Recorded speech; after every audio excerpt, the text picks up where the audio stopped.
yetu ya wiki. Nakumbuka ile asubuhi nikaondoka nyumbani, vumbi miguuni, ndoto mikononi. Mama alilia kimya, akajifanya imara, akasema nenda uangaze, Mungu atafanya njia. Niliangalia nyuma mara moja, barabara niliyoijua, kila kumbukumbu ikisema usitusahau pia. Nikaahidi nitasaidia, nikaahidi nituma, nikaahidi maisha yatabadilika mwishowe. Walisema uaibuni ndiko furaha iko, kazi hulipa, maisha husamehe makosa. Niliamini kila neno walilosema, nikaamini hatimaye nitaanza mbele. Nilidhani umbali ni pumziko na uhuru, nafasi ya kupumua kuwa bora zaidi, lakini hakuna ameniambia ukweli, kuondoka nyumbani hakukufanyi huru,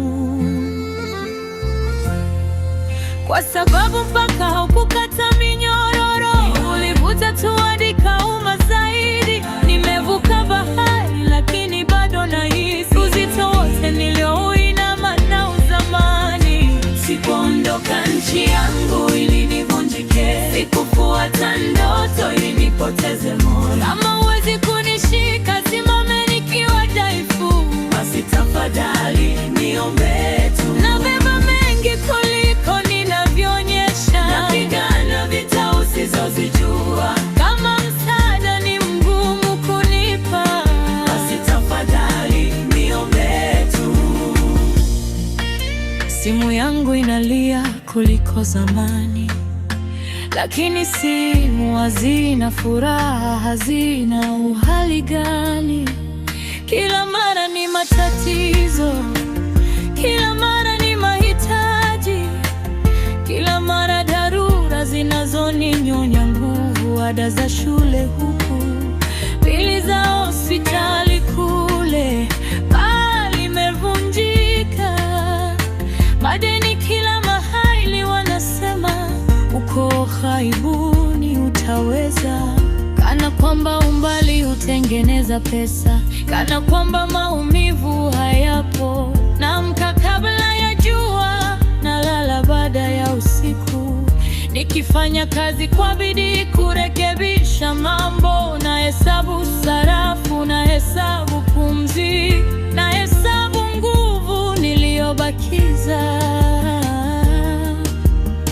Siku zingine nina nguvu, siku zingine sina. Siku zingine natabasamu, siku zingine nachanganyikiwa, kati ya hatia na kuishi upendo na kukata tamaa.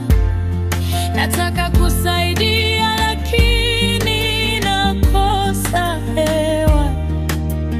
Wanafikiri uhaibuni simlili, machozi yalikoma nilipojifunza kuruka. Lakini maumivu huzungumza lugha zote, na upweke hukuwa mahali pasipofikika. Sikuondoka nchi yangu ili nivunjike, sikufuata ndoto